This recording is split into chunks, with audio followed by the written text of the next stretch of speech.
Welcome. It's Wednesday night. GunSlingerz night. Welcome everybody. And listen, today I've got 3 esteemed guests. Obviously, we've got our residents. Gumza, how you doing, sir? How you been? Yeah, I'm all good. Recovered from yesterday. Gunner King, it's good to see you, sir. How you been? Yeah, all good. Yeah. And making his GunSlingerz debut, we have James. James, how you doing, sir? Man, listen, I've heard nothing but I heard nothing but good things about you. How are you doing, man? It's good to have you on, man. Pleasure to be here. I'm very good. I'm excited to get talking with you guys and going into what the where topic can we is. find you? Tell us a little bit, where can we find you on socials, etc.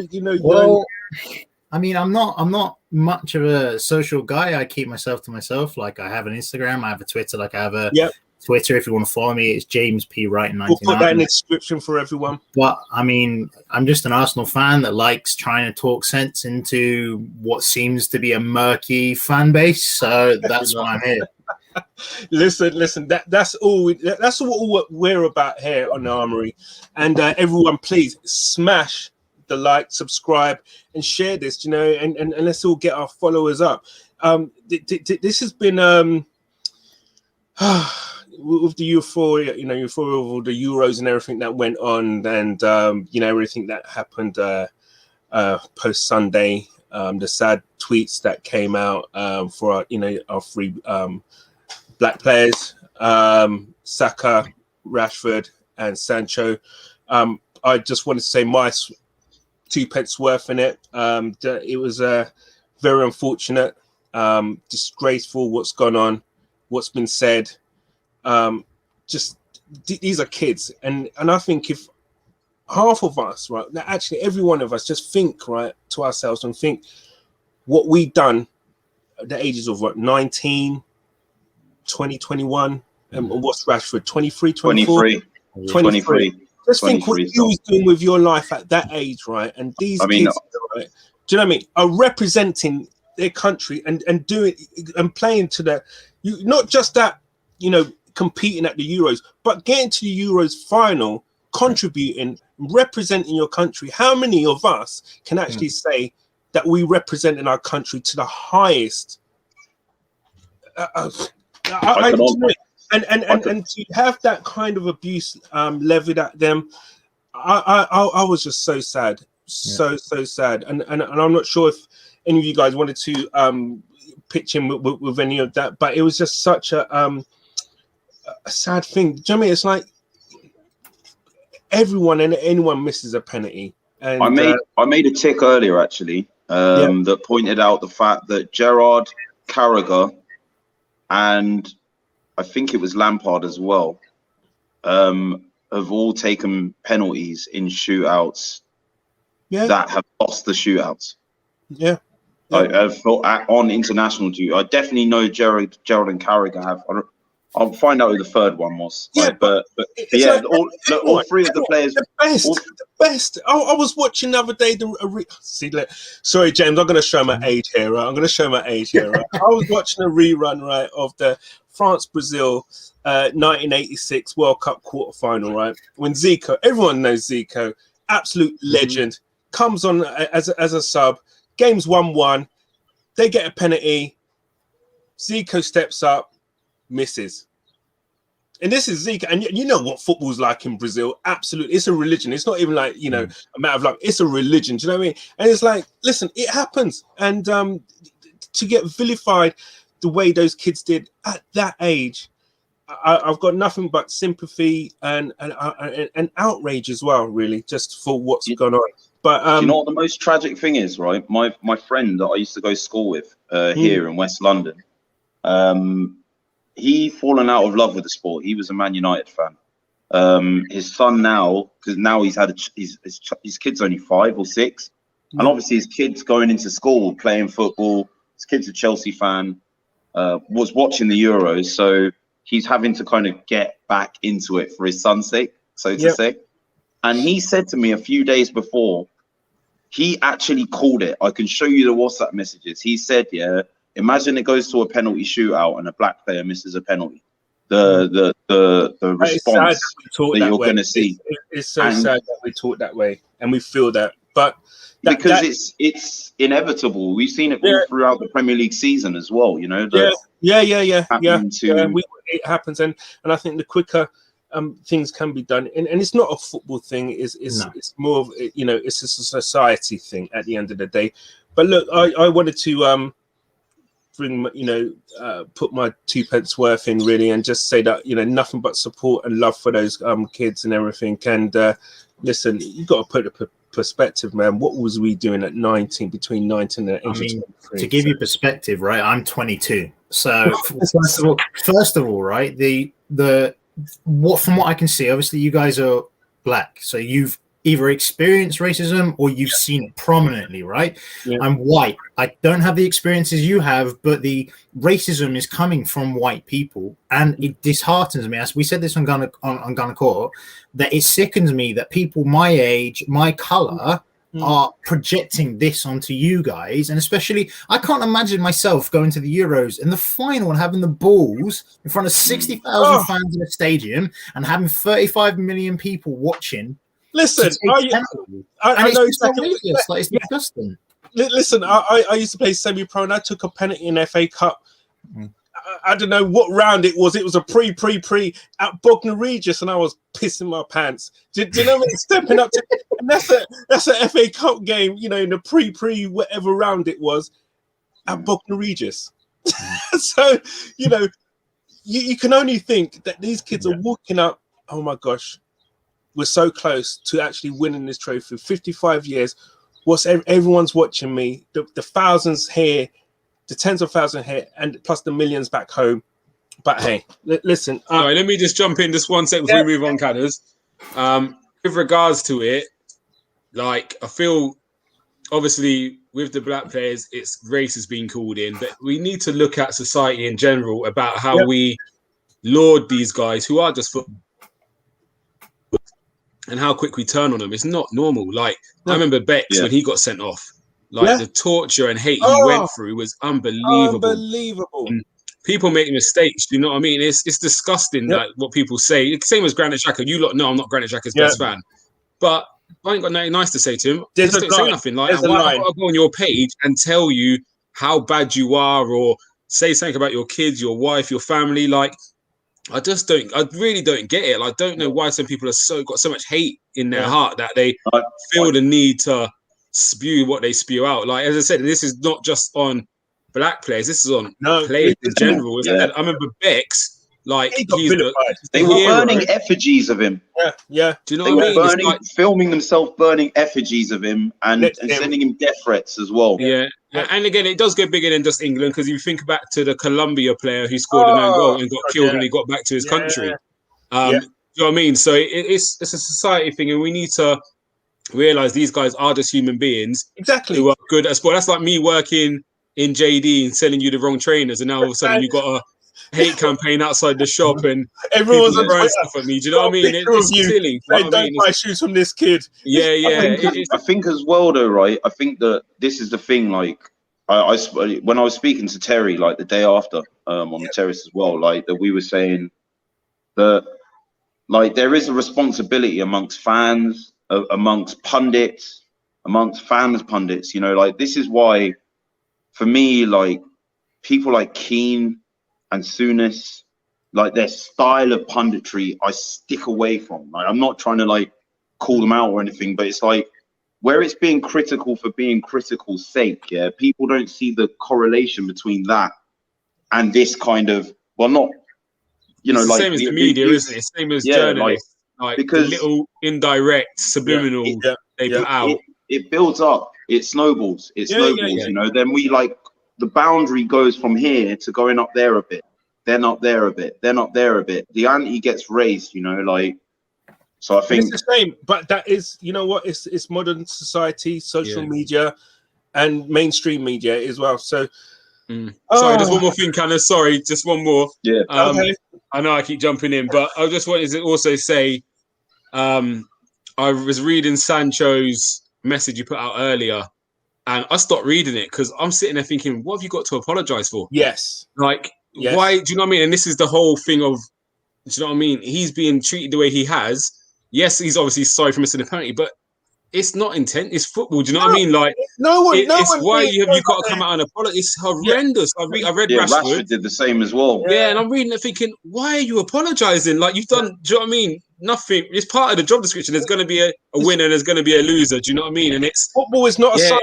It's not a science, and you know, nobody intends to make a mistake. Yeah, honestly, it broke my heart reading it. Like. I was trying to stay away from some of it, to be fair, if I'm honest, just because, like, mentally, it's just training all the time, reading this stuff. So I try and stay away from it as much as possible, not trying to turn a blind eye to it. But reading that, it broke me down, thinking he's being treated that way, and he feels the need to come out and apologize for.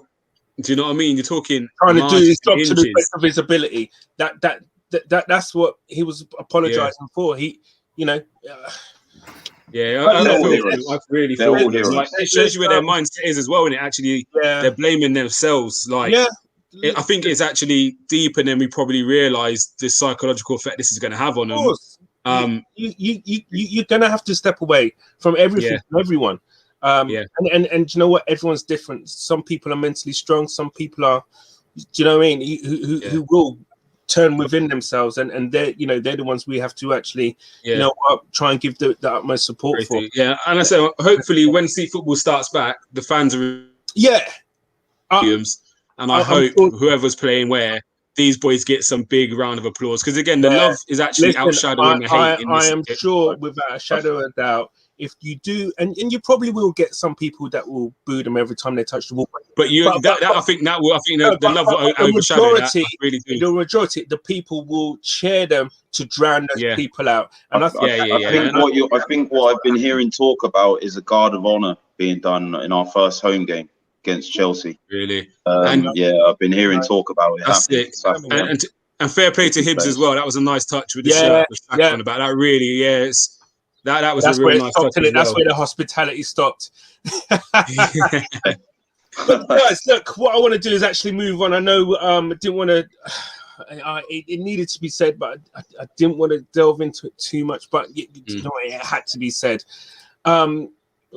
Listen, what I want to do now is actually talk about our man, our commander-in-chief, Mikel Arteta, and what he needs to do really for this season.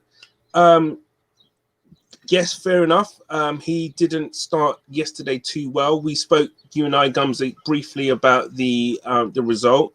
Now you're going to get all the banter FC kind of things coming out, etc., etc.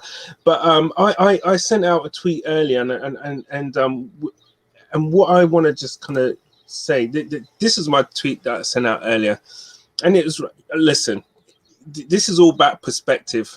Imagine us losing 1-0 to Peterborough, then a 0-0 draw against Barnet, then a 2-2 draw against an Austrian team called SC Reitzing. We will be going mental. We will be going nuts. By the way, that was pre-season 03-04.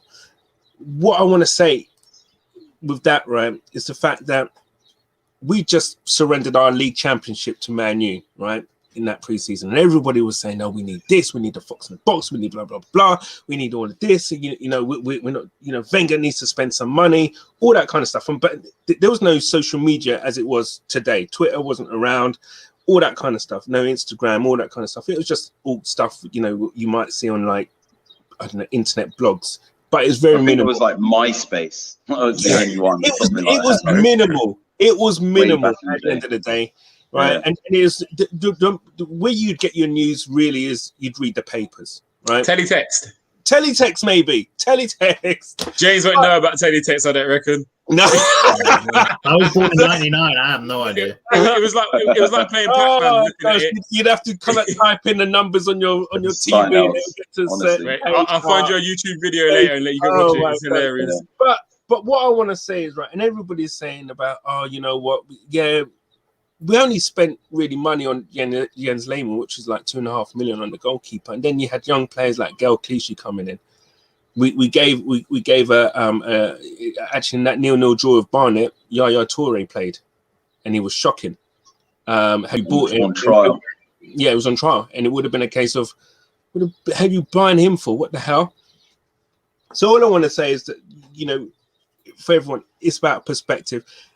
Yes, it's not the ideal result, but James, I want to come to you. I mean, it seems like we do have a toxic fan base, but what does Arteta need to do? What does he? Is he getting things right? What does he need to do in order to kind of like, you know, pacify fans? In order to kind of say, look, do you know what? Look, just be calm for now. We'll wait and let's see what happens.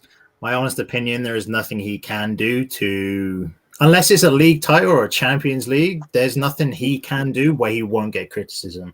No. I think where we're at now, there's like us lot and a few others that are level-headed and see it as this is our club right now, and this is where we're at. And not holding on to, we were invincibles, we were league winners, this is where we should be, yada, yada, yada. Instead of really focusing on where we're at as a club. And there is so many things wrong with the club. If you want to go into the ownership, you wanted to go into the lack of spend, you want to go into, I don't know, the quality of the squad, whatever it is, you can't put all of this responsibility onto one man. No. And for me, I will judge Arteta on performances, but I won't judge him on performances in pre-season. For me, I would rather lose against Hibs now. I'd rather lose against the Rangers now instead of losing to Southampton in the Prem or Brighton in the Prem, where it actually matters. And for me, I'm going to base my opinion on Mikel Arteta on the backing he gets. If he gets full backing, I'm not going to say he will because it's Arsenal Football Club, right? They don't back managers. But do you feel that there is an era change? I think so. From what we're seeing, I'm not going to believe it until that player is holding the Arsenal shirt, like we've seen with Tavares, that we're going to see with Lokonga, that we might see with Ben White. If he gets, for example, hypothetically, Tavares, Lokonga, Ben White, a Basuma or a Neves, a James Maddison, and then a right back, then the pressure will be on him because we've spent significantly in the places that we needed to. Yep. Then it's a different story. Right now, I can't base my opinion on what I think our squad is going to be like until it's actually into fruition. Yeah. So for me, all I want to see is Arteta moving players out, bringing players in, promoting youth, seeing our academy and seeing what youth players that we have that we might go, okay, this player is pretty good. We might see him in a year's time or 2 years' time that might break into the first team like Saka's done, like Smith Rowe has done, and integrate the new players that we're going to be getting into the setup. For me, that's all I can care about, and I'm not looking too deep into the fact we lost to Hibs. It's a preseason game. Everyone is overreacting. Arteta out was trending on Twitter. Like, how can it trending? That's like, it's not healthy. No. So really that's my opinion on Arteta. Like, I'm not pro Arteta. I will back him because he is the Arsenal manager, and I will continue to back him until he's no longer the Arsenal manager. Yeah.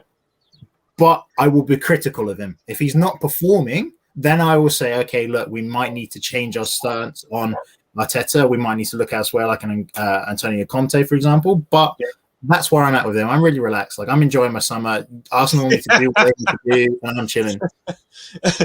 No, I did you know what? Whatever you hit the nail on the head there. I think I'm pretty much in the same boat as yourself, James, in the sense that I'm not Arteta in, I'm not Arteta out at the end of the day. I'm just biding my time. And I guess I'm going to come to you, Gumzo, in the sense that I feel that there's an era change in regards to the actual board looking to do something. However, my trepidation is that should things be done already?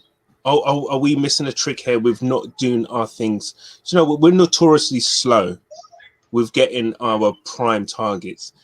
could Arteta be missing a trick here to try and, you know what, change the kind of like sceneries, you know, or the actual intention, you know, our traditions, get things done quick, get everyone integrated for pre-season, have a settled team, squad, whatever, and then hit the first game, you know, running. So for me, in hindsight, yes. In an ideal world, 100%, get things done early. Yep. In reality, even if we signed Ben White 2 weeks ago, we're not going to see him until 2-3 weeks anyway. So actually, it doesn't. You know what I mean? It's nice to know what you've got, but at the same time, in the grand scheme of things, he wouldn't be seen anyway because now he's finished the Euros. We might be able to get it done in the next day or two, couple of days, but he will be probably flying out on his holiday soon. He will have 2-3 weeks away before he returns back. So this year is going to be an awkward one anyway because with Copa America, with the Olympics, with the Euros, there's going to be players coming back at a staggered rate. So Confederations Cup as well. Yeah, players like Basuma. I mean, like pretty much everywhere. Yeah, there is some players. I mean, if he is an actual target of ours, should we not have him that all done already? Yeah. Again, I think I'd rather us not rush for rush's sake. So don't get me wrong. I think Basuma would be a great signing for us. Obviously, I feel he's probably second or third choice on Arteta's list. I do feel Locatelli's probably. I think Locatelli's first choice. Okay. Fact tabled a bid, and again, it's just playing the waiting game with Juventus and Swassa. I don't know how to say their name, but you know what I mean. Yeah, so I think it's playing the waiting game. I don't know if I agree with Neves being second, but I feel he's in the mix, and then it's Basuma. I feel again we don't know with the talks what happens behind the scenes. It doesn't look like anyone else is going in for Basuma, so I feel it gives him a bit of a leeway to be patient. I remember the year we signed Granit Xhaka. We actually done that one pretty quickly. I think the season ended and he was there. Maybe even before the season ended, we had signed and secured it. And then we had the Euros. Yeah, and then if you remember, so I think we got it done early, and then it became available that Kante's available for 30 million, and we are blowing our 35 on Xhaka. So at the same time, football's a funny thing. Do you know what I mean? You never know what's going to happen or who's going to become available. So again, you know me, I'm quietly optimistic. I would like, just for the excitement, like getting transfers in. It is a good feeling when you see players come in, watch the videos and stuff. But at the same time, I don't want to rush. And then all of a sudden, a player becomes unsettled somewhere who's a better player. And we actually could have spent the money there. So again, these things are in hindsight. Also, what I don't want is to wait and then someone like Man United say, okay, we can't get Declan Rice. Let's go and get Basuma. And they get it signed up within 2 days. And all of a sudden we're then... And again, that's the same thing with Mahrez, wasn't it? We hesitated. We tried to hold on to Alexis. Then by the time we went back for and said we'll sell Alexis to City, Leicester said naturally we're not selling Mahrez, or they sold to City, and again we then messed up and we missed the player. So I don't want us to be too slow, but I do feel sometimes it's actually not in our control. It could be the player saying, "I'm not talking to after the Euros," or "I'm going on holiday first, then come and talk to me." Or the club might be saying, actually, we're not selling just yet because we need to secure our target. So I do think it's bigger than just we're waving a checkbook around and we're signing this person. Also, I think we haven't got massive money like Chelsea, who will say, do you know what, we'll just pay it in one go. We do have to be a bit more tactical with how we do spend it. And there's an element we need to sell before we could probably get in some as well. So I do feel we haven't been linked with a right back. So I think the right back's probably one is when we get rid of whatever we need to get rid of, that's when we probably then go for a right back. I think regardless of what we sell, I think they've obviously targeted a centre back and a centre midfielder. Regardless what goes out the door, I think that is the prime targets. And then if we do sell some and Bellerin does leave, then I think we then go for a right back. So yeah, 6 weeks, it is a long time in transfers. Do you know what I mean? So I wouldn't get too 6 weeks sometimes will go like that. Yeah. So, but hopefully, I've got a bit of faith in them. I do feel, as I said before, on Gunner King Court as well, the players we're getting linked with is refreshing compared to what we've had in the past 10, 15 years. So that to me shows we're trying to do things a bit different. Yes, we're still doing it the Arsenal way, taking time and trying to save here, buy one, get one free. Can I get 30% off this one? And can I put that one on Klarna? All of that, we always do. I do think we will get some bits done. I do feel we get some bits over the line. So yeah, it's just being patient. Yeah. Gunner King. I mean, what I want to, in regards to how we know the players that we need in the squad to add to the squad, what Arteta needs. Does Arteta need to change his approach tactically from a tactical perspective as well, in the way that we're set up? And with the players that he's hoping to get in, do you think that will achieve what he actually wants, or what you think that he wants to achieve with those particular players that he's looking to get in? Yeah, so I think what he's looking to do is bring players in that can give him fluidity between different starting positions. So 4-2-3-1 and 4-3-3, I think, is what he wants to flip between. Also, with Ben White, you've also got an option of maybe going with a back three sometimes as well. I think Arteta is one of those managers that has that continental style that likes to be able to kind of line up his team dependent on the opposition, like who he's facing up against. Sometimes that's at his detriment, as we saw against Villarreal, but that's what he does. So I think the players he's looking to bring in are going to be offering him quality, but also fluidity between systems.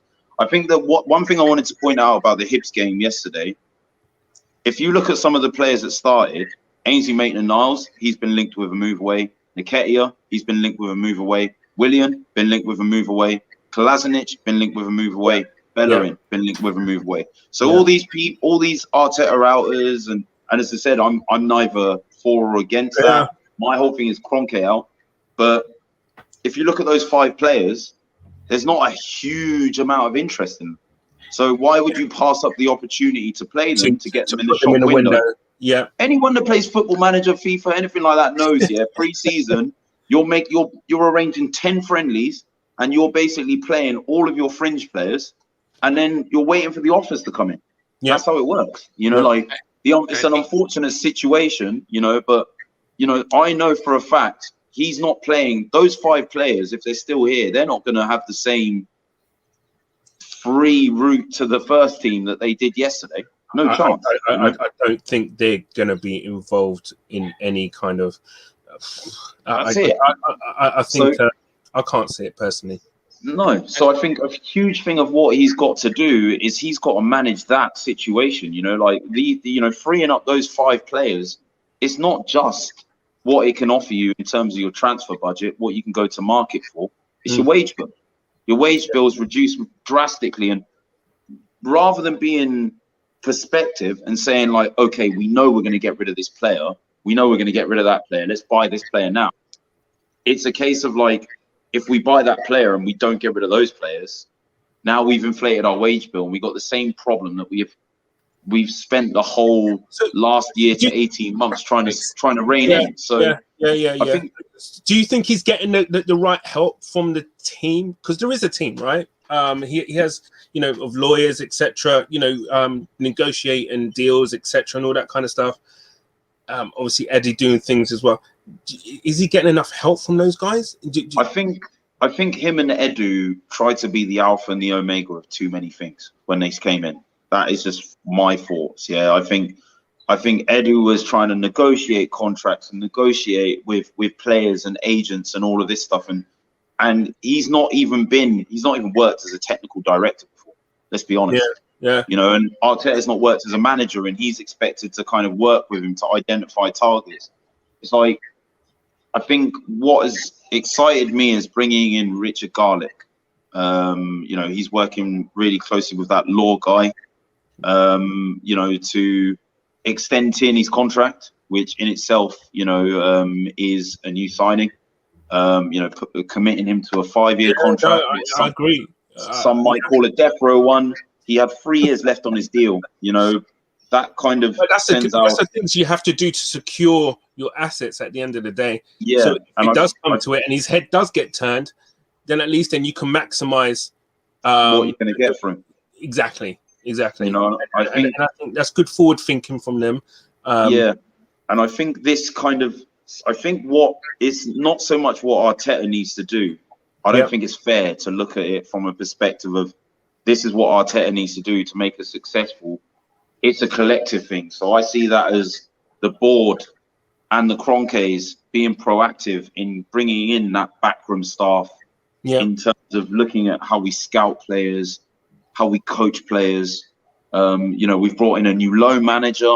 The way that we loan out players, you know, as Gums has said, is completely different now. You have to come in with a holistic kind of, almost a business plan presentation and present that, you know, this is where this player would fit in, you know. So they're looking at how they're loaning players out and why, and, you know, how they can maximize what they're getting from the youth system as well. So I think really what I think Arteta needs to do is to buy into all of that being fitted around him as quickly as possible.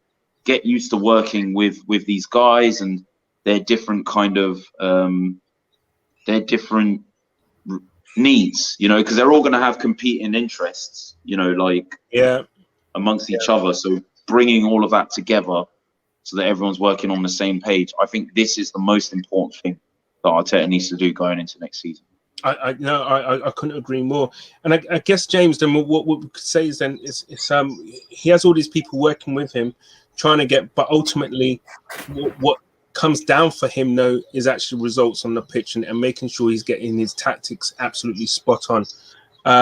Because I do think the team behind him is set up. Whether or not they're set up to succeed, time will tell in terms of what we do this summer.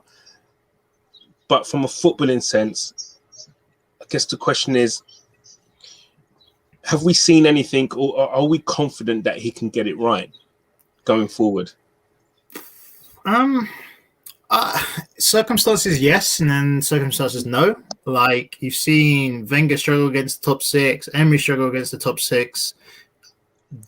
Arteta has been really good against the top six, in my opinion. He's gotten us results. That's the change that I've seen in our performances. However, what I have seen on the flip note is Emery could get a performance against the lower sides. So could Wenger. Arteta struggles. I think from what I can see is from our play style, I'm not overly enthusiastic about it. We're good against the good teams because the good teams have better squads than us. We're allowing them to go, okay, you have the ball. We have pace up front. We'll score against you. We did it against United. We did it against Chelsea. The transition now for me is, as Gunnar said, and you asked him, how does Arteta need to change his style? I think that style will change in cohesion with when we get new players. He's come in with a post-Wenger, a post-Emery squad that's really bloated, that has a lot of dead wood, that we have chopped and changed. And let's be honest, over the past 3 transfer windows, last January, well, the 2 seasons, sorry, we'll say, we've gotten rid of so many players that were just eating up a wage bill. Now that we've gotten rid of them, we can now, I think, add the quality. And even though Europe, people are saying, it's the first time we haven't had Europe in, I think it's like 26 years, whatever it is. For me, it's what this squad needed. I was going to ask that question. I think it's a take a step back to take a step forward. Get rid of the players you don't want because you can't offer them the game time, so they're not going to want to stick around now. Right. They're going to want to play.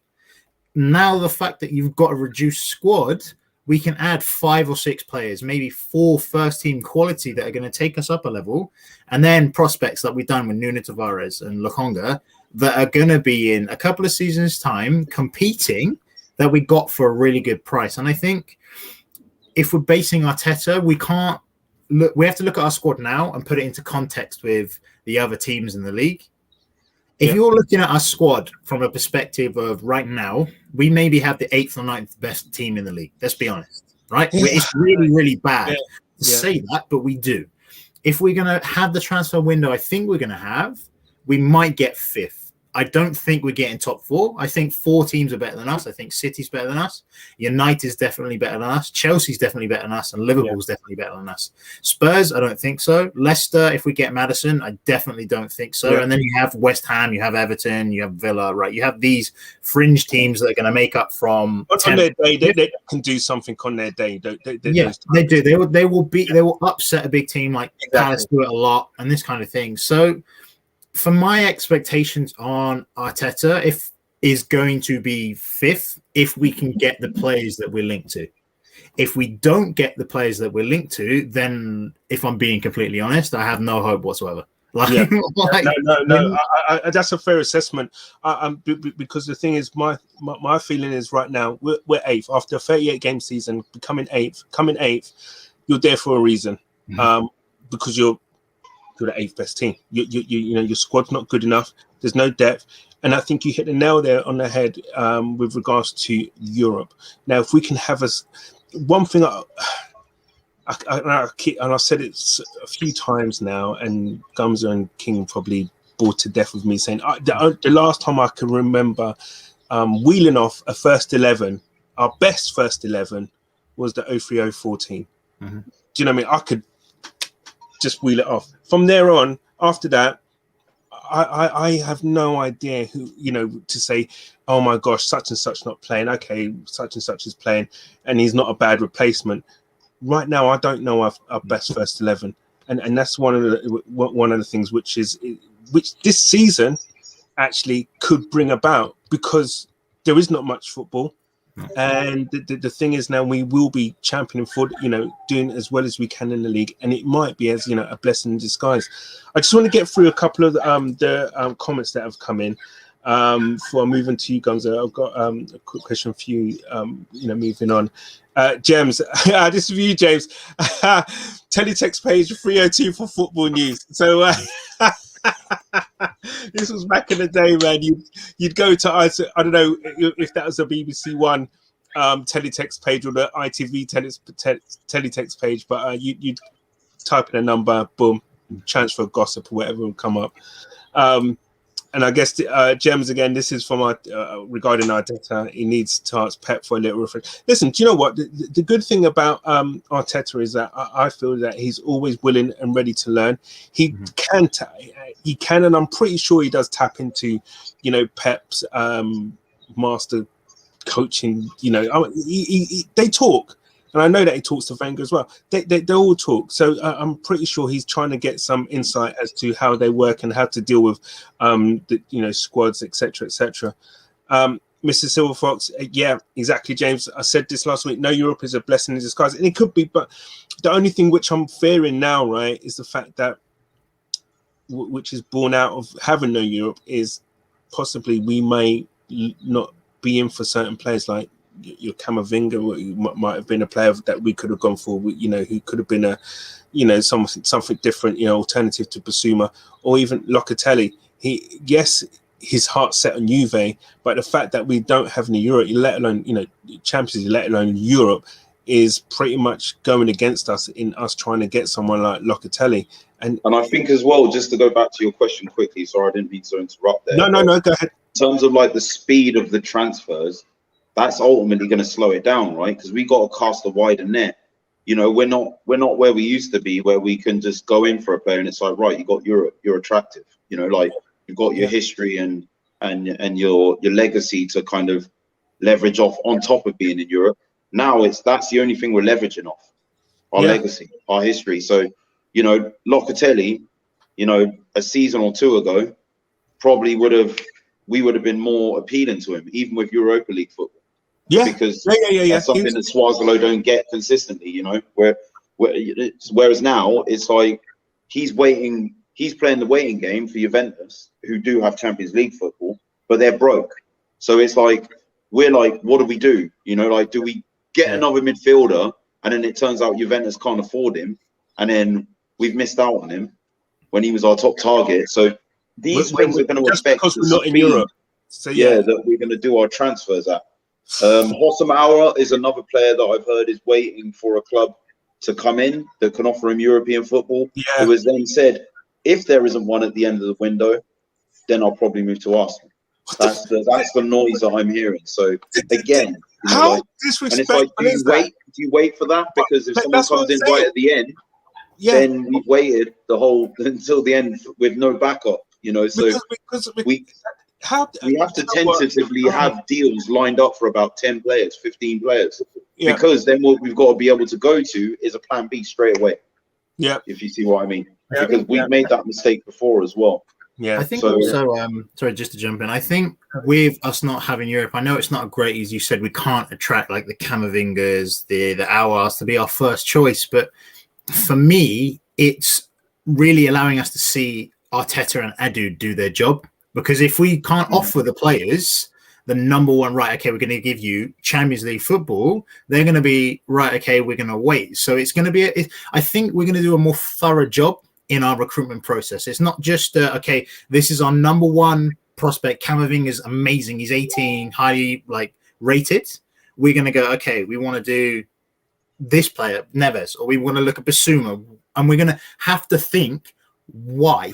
And then we're going to have to pay, as Gunnar said, if a bigger team comes in, we have to be worried. So we're going to have to do a due diligence on, okay, right, if we can't get X player, what's the next player that's a similar profile that can come into our squad and do this? And that's why I think we're going to do a better, thorough process. We're going to be looking at 3 or 4 similar profiles for each position. And we're going to be in discussions with all of them for each position.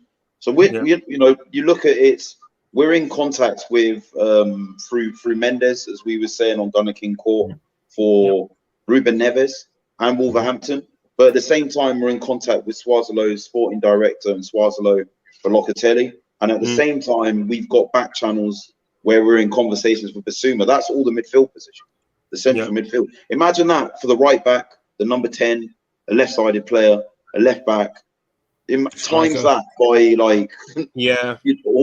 that's like 25, 30 players that we're having to tentatively speak to clubs and representatives for. And try and it's mental. You can't just snap your fingers and do that stuff, man.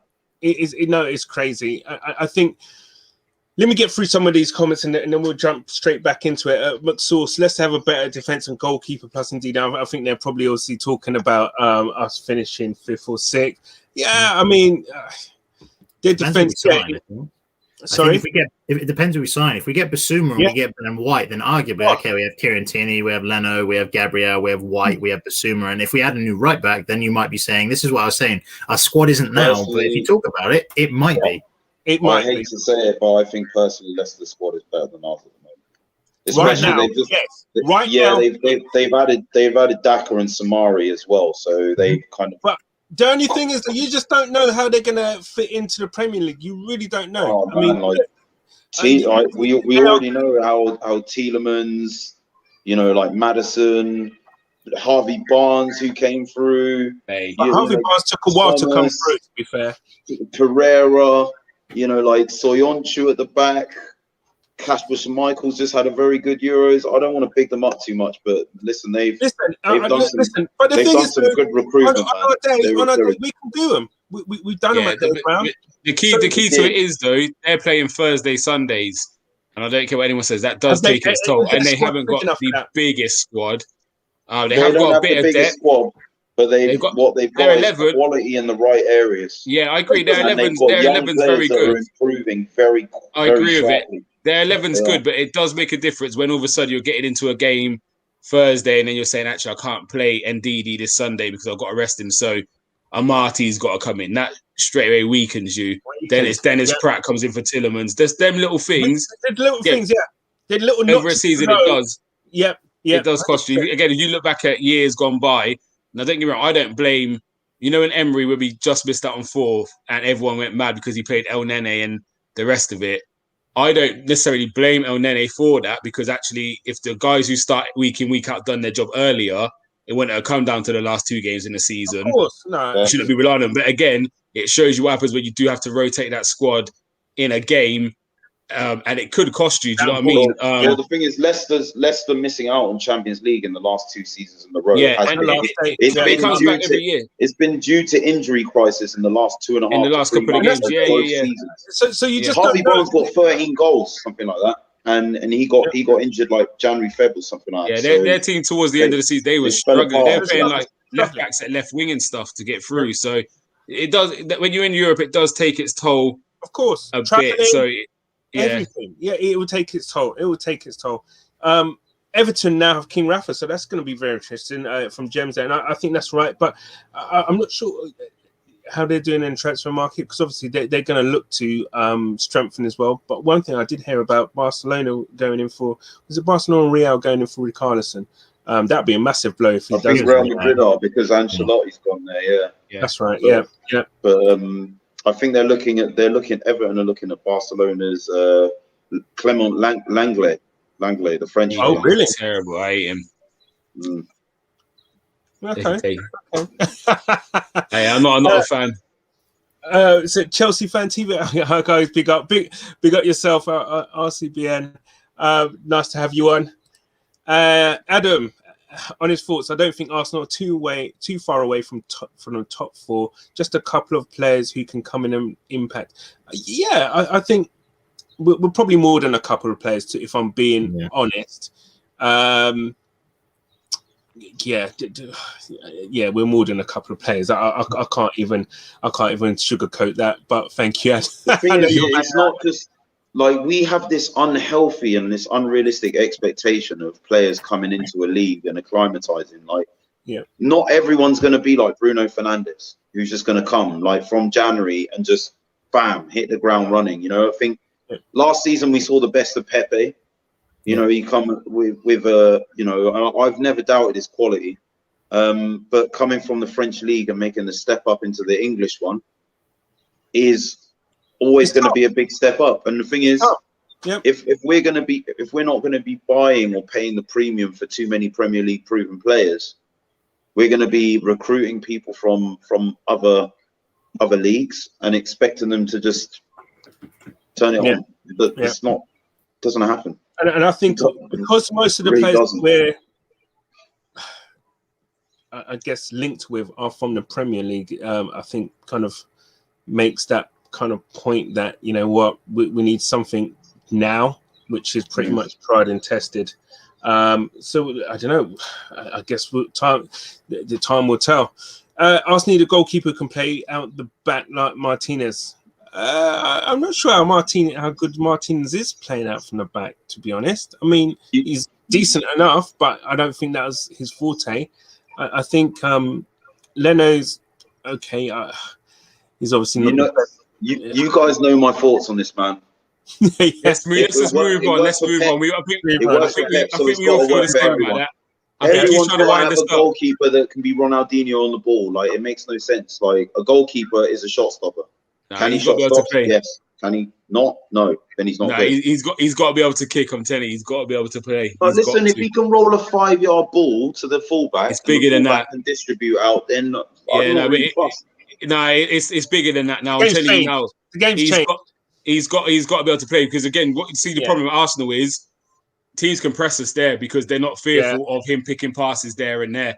You watch Ederson and that, they say, all right, you come and press my back line, I'll just go over your head and I'll hit someone in midfield.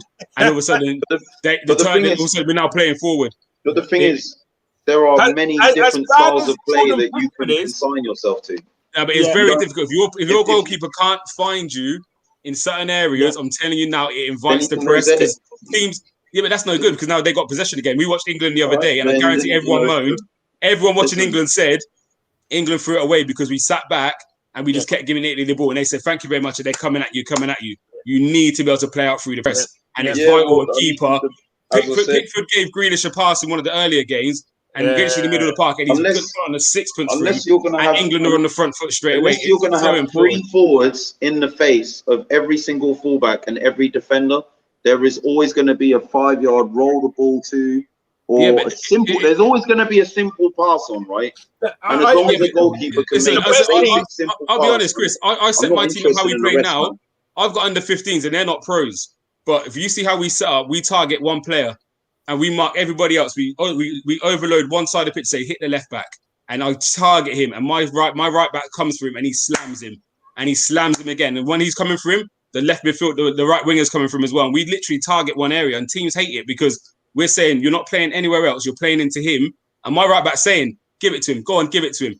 And he's the only one that's free, and we're going to target him. And that's what, when you watch teams play, they target Bellerin. If you watch us play, how many times do they set up and also it goes to Bellerin and now they close in on him? It's setting traps. And you, as a keeper, you need to be able to pick passes. You need to. It's so important. So important. But, you know, I think there's other areas of the team we need to strengthen much more. No, I do agree with that. I wouldn't say Leno's. I'm not saying that. I don't think right now we need to buy a new goalkeeper. I'm not saying that at all. I don't think that is something that is immediate at all. I think I don't see that as the biggest contributor to our problems. Is what I'm saying. Sorry, go on, James. You go. I think with Leno, it's the fact of he is a good shot stopper, but we've seen the way Arteta wants to play, and that is with a ball-playing goalkeeper. And I think it's a case of how many points is Leno going to earn us with his saving ability, and how many points is he going to cost us with his ball-playing ability? And for me, right now, it's not. We don't need to upgrade, but in a season, I think we should be looking to. Yeah. And again, it's the same thing with the Ben Wright situation. We've all sat there and said that's probably the one area we didn't think we needed players, but for some reason Arteta's identified it. Right. And in time will tell. We might look back at it and think, if only we had got a ball-playing goalkeeper, we might be even further forward. Or we might say that was a waste of time buying Ben White because actually we didn't get better on the ball, and Rob Holding took his place again, and all of a sudden we're now looking for another centre-back again. So having more ball-playing centre-backs takes the pressure off the goalkeeper needing to be a footballer. If your defenders are more comfortable on the ball, playing out of the press or carrying the ball out of the press, Maguire and Stones were two of the highest ball progressors in the tournament from carrying the ball out of defense. Because they got that comfort. Then the goalkeeper, all he needs to do is to be able to distribute it to him. But that also goes into more competent ball playing defenders from one fullback to the other with two centre backs in between. What does it matter what my goalkeeper can do with his feet? It matters because if I know your goalkeeper can't kick, I will happily press your back four because you're not getting out of there. I'll press with 5 if I need to because I know the only ball they've got is going back to the keeper, and if he can't drop it on a sixpence somewhere else, we're comfortable. So it works both. You said Maguire and Stones were the most progressive and whatever else you said, fair enough. But when it comes to Italy putting pressure on, there was no progression. There was no progression. So actually, it's very easy when you're playing against teams who aren't gonna press you high up. But you're playing Liverpool, you're playing City, who are gonna press you all over the park at tempo. Actually, yes, press. It goes to my keeper. All of a sudden, he unlocks it. So sometimes in an ideal world, it might be your centre back who unlocks the pass. But there's going to be times where he gets it, his only passes into the keeper, and it's down the keeper's job. How many times has Edison done it? Do you know what I mean? How many times has Edison done it? I'm going to get through some of these chats here and just quickly. James, as a Liverpool fan, I was worried that it looked unsure we were going to get Champions League due to the effect it would be possibly having on potential transfer targets. One season out in Europe isn't awful, but 2 will be. I think we need to be in Europe next season. Mr. Silver Fox, following from my last comment, remember when Chelsea finished 10th, they still managed to attract players. True. They spent mad, though. They spent so much. Yeah, it was a ridiculous amount. RCBN, I'm trying to think. Arsenal need a new manager, to be honest, but good luck. I doubt if top players can be attracted this summer. Can I just debunk this funny thing that I hear about us not attracting? No, I don't think there's a problem. I don't. There's no problem because I just want to say very quickly: when we signed Kieran Tierney, Celtic could afford him Champions League football, right? He came a Scottish champion, right? Thomas Partey. He came from Atletico Madrid last season. They had challenged for the title the previous season and won it this season. Aubameyang, he left a team that had finished second in the German league that was consistently challenging for the title in Germany and getting Champions League football.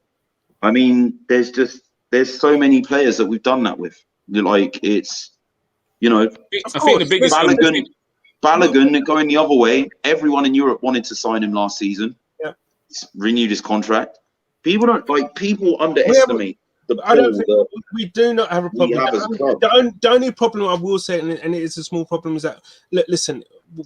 As soon as we get Champions League football back again, it will be ridiculous again. The amount of players that are going to start wanting to come back and play for our club. Yes, at the moment there is that little bit of lull because we're not in Europe. But we still can attract the caliber of player that we need to succeed and to get on and kick on. I have not got any issues with that. again, this is he's talking about Chelsea. They won the league the season after. RCBN again. Yes, Leicester look stronger to last season. The season higher.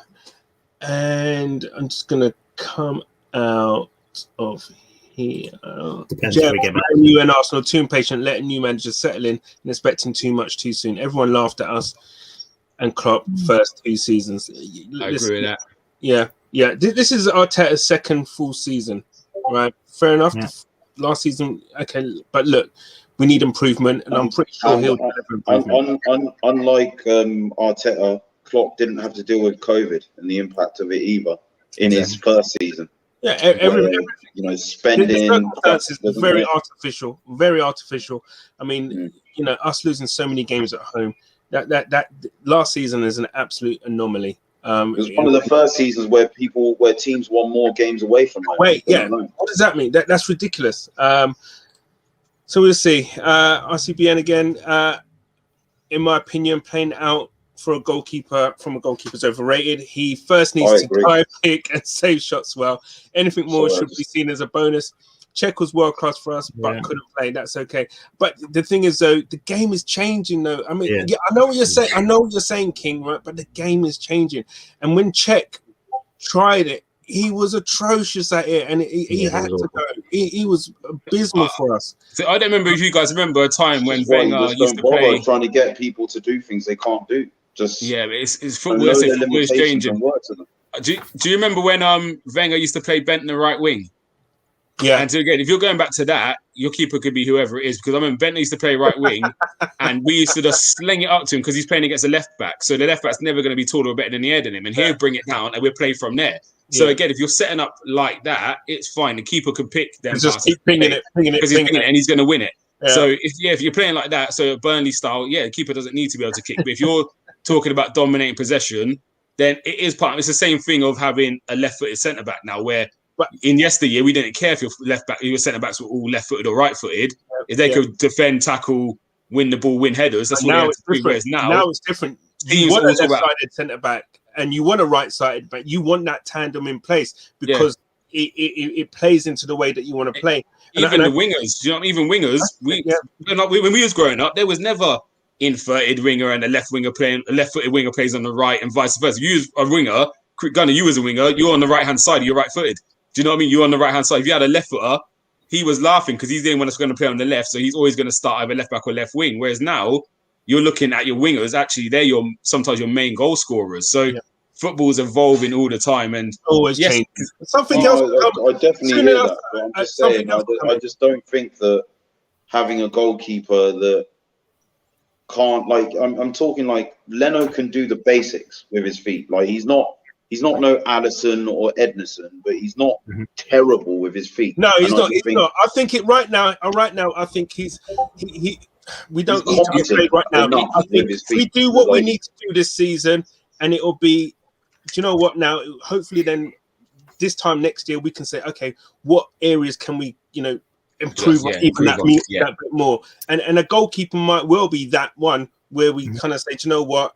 Let's now have a goalkeeper good enough with his hands, etc., and as well as his feet, and Leno would then have to go. I think Leno. There's been a highlight on Leno last season because of the players that are in front of him: Luiz, Xhaka, not Kolasinac because he hasn't played. But I think if we address those areas, Ben White, Ruben Neves, the players that are similar profiles but don't have the errors in them, you will see Leno in a much better. I don't think you're going to see him based on, he's given the ball away or he hasn't stayed this, because we're going to face less shots. We're going to face less opposition that are going to be able to pounce on an individual error. And I think as kind of said, that next season is when we look to improve. And I think, as what you said, Gunnar, I know Leno he's not bad, but he's not great. But if you're thinking modern era when we were successful, right? The reason being is because Wenger was so good at nutrition and fitness and physios, and he introduced all of this stuff, right? He was the head of the curve. If we're comparing to the top teams we're at now, they have players that have these characteristics and playing ability that we don't have. So if we're going to get to where we were and where we want to be, we need to be thinking on the same mold City or Chelsea. But or these kind of teams. again, just to touch on what James is saying as well. It's midfield, fullback, number 10, maybe a left-sided player. Now we've got the cover at left back.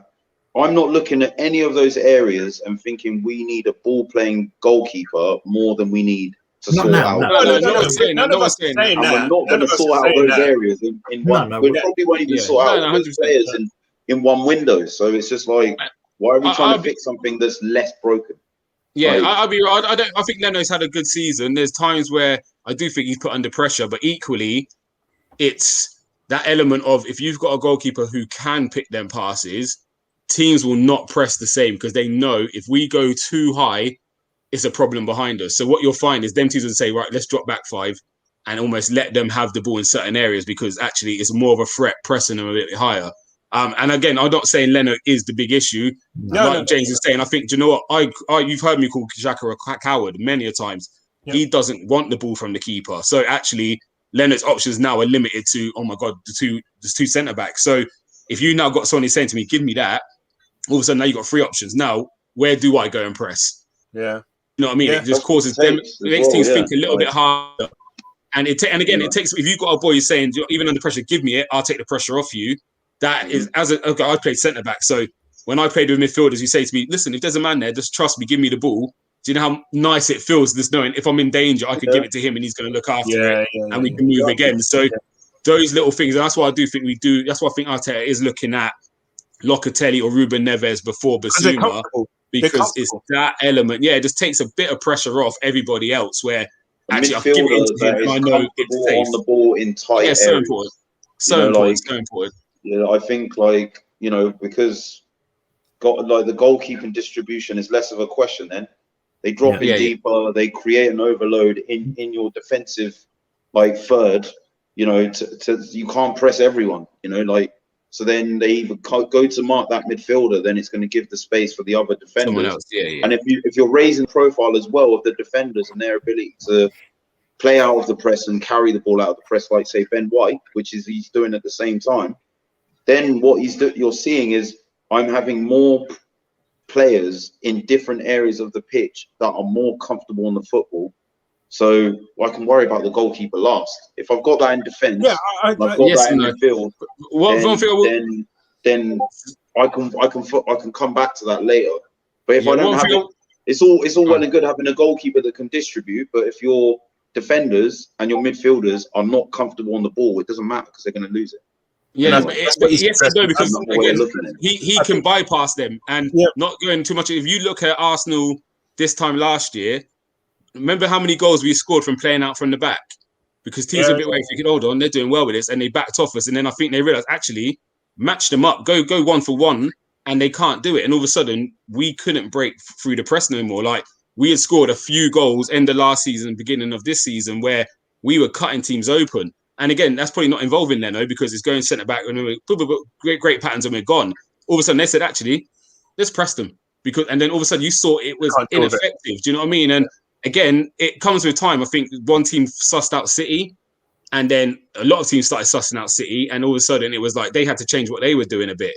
And then that's where you did start seeing Edison say, right, yeah, you don't keep pressing us. I hit him over there. And how many times did he release Sterling or somebody? So I'm telling you, having that weapon, yes, is not a massive thing for us right now, but at the same time, if there isn't, the same thing with Aubameyang, we don't utilise his pace enough. So teams are comfortable pressing us nice and high because they're not fearful what's coming in behind them. If you look at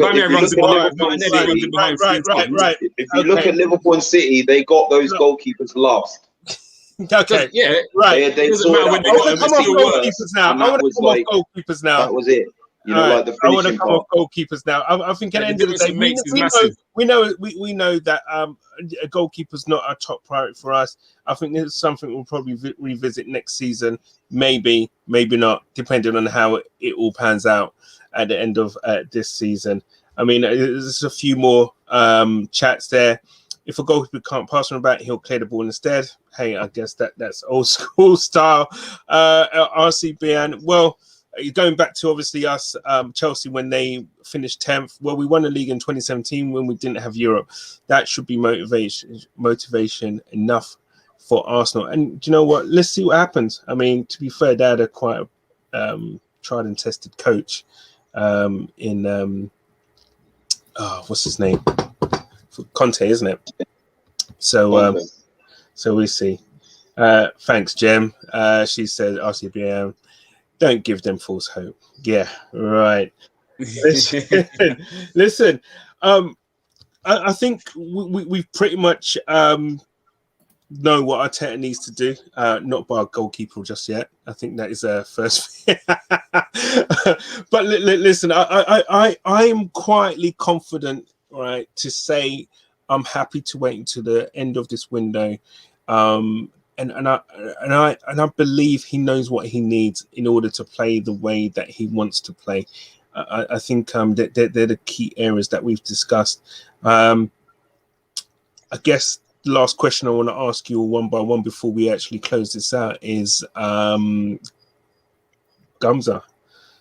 where are we going to end up? If we get actually two questions. If we don't get the players that we need, and if we do get the players we need, I'm gonna go. If we don't get the players, 6th. Oh. If we do get the players, I'm gonna be bold. I'm gonna go 3rd. Wow, that's Mr. Optimistic. Mr. Optimistic. No, I'm gonna go 3rd. He said that with his chest. I think I'll let Gunner King calm down there for a sec. James, same question. If we don't, then 8th. Like, we just don't have right now. We don't have the squad. I just don't think we're going to get higher than 8th. If we get the players we're looking at, take a leaf out of Gum's book, maybe 4th. I ain't saying 3rd because I can't compete against Chelsea, City, United. I just don't see it. But again, it's like ruling out Liverpool again. Realistically, 5th. I'd hope 4th, but I see us getting 5th. Yeah. And the thing, the scary thing is, before I come to yourself, Gunner King, is that Liverpool, Man City, and Man United will all strengthen. Do you know what I'm saying? Liverpool are looking at Salah. Chelsea are looking at Haaland. You know, like they're all going to. United have already got Sancho, and they're looking at Varane. You know, City are looking at Grealish and Kane. So, Gunner King, off the back of that, give us your predictions. I mean, if you was a betting man, what would you say? I still think for me, it's way too early to judge because we've signed one player, Tavares. Lukongo's virtually done. Yeah. You know, I think James said he had his medical today on the court earlier. But he's not going to be a player that's going to come in and be sort of changing things up on his own. So I don't know, like the way the squad currently is, we will not finish in the top 8, even with these two, right? So I'll say that much, you know, like unless we make more signings, the top half finish we'll be lucky to get a top half finish. We need to make 3 or 4 more quality additions to have any chance of being anywhere near even the top 6. And until I see who they are, I'm not putting my stamp on anything. Sorry, guys. I hate to be a sporty war. Stop sitting on the fence. I ain't out here to get flipped. Let's just say the rest of it is, you know what, my take on England and Italy was so bad. I don't even care no more. I'm going out there. Ask me on the 31st of August. All right then, noted. Yeah. Start that. You can hold me to that. Yeah, on the 31st of August, I have a better idea. But yeah, the way the squad is at the moment. Wait, just going back. Hustler, trust the process, and there we go. Comes go to the next comment. With regards to that comment, I remember certain Spurs fans were talking about winning the league last season. Wait. Spurs fans want to talk about trusting the process. Yeah, let me explain their process. Yesterday they have a bid accepted for Julius Condé, and today he tells them that he doesn't even want to enter negotiations with them. Some old process. Wait, it's process they got going on down Paxton Road. is Koundé a manager? Because isn't that what all the managers done to them as well? Yes, pretty much. Yeah. So they started as they meant to go on. You know, like they transferred the whole manager situation to the whole player one. You know, like he's coming back. He's coming back. Yeah. You said third spot. I said third spot. So if we go by Tottenham logic, where did they end this season? 7th. So that's 6. That's 6 places different. So I've got a 6-place window. So we could either go champions or 9th place, and or say 8th place, and I'll still be within the Tottenham window. You're still within grace. Clip me up, bro. Yeah, I see that. He's clipping you up, isn't he? I'm clipping you up, bro. Nice one, Mike. Thank you. Look, guys, listen. I want to say thank you. It's been Arsenal always do that to us, don't they? They get you sucked in. Gumza, James, Gunner King, I want to say thank you so much. James, pleasure. Just one thing again, thank you for coming on GunSlingerz. We'll put your socials up in our description. Listen, and we hope to have you on again soon. Gumza, King, our foundation, thank you again. Listen, all I can say is that we might be in for another bumpy ride. We might be in for a bumpy ride, this season. We got the Amazon DVD to look forward to. Oh my good grief, flipping it! I actually can't wait to see it, man. Save that for another show. I don't even want to talk about it. Yeah. Why'd they do that? Could we be that hard on cash? Yeah. It's either gonna make or break, isn't it? It's either gonna be an amazing show for Arsenal fans, or it's gonna be crawl up and hide. It's exactly what Turkish said in the Twitter space I was in with him yesterday, man. Yeah, it said it's gonna go. It's either way. It's no in between, is it? It's not gonna be. It's just money. Okay, yeah, it's just gonna be. But you never know. I've got faith. I have faith. I don't know why I have faith, but I have a bit of faith in them this year for some strange reason. I know what you're saying. I know what it is. You know what? Let's just hope it isn't a rinse repeat this time next season. Do you know what I mean? Of crap. Let's hope what we actually do what we kind of. Let's be progressive. Hopefully the owners will be doing that, and I believe they will. I think they've come up for a lot of criticism. Rightly so. Rightly so, as you say, rightly so. And if they don't, I just feel that it could be their positions could become untenable. Yeah. So let's see how this all plays out, and that could be a huge thing in the whole all or nothing in it with Kroenke out demonstrations and all that kind of stuff. But let's see, guys. Thank you again. Until next week. Adios. Nice one. Peace.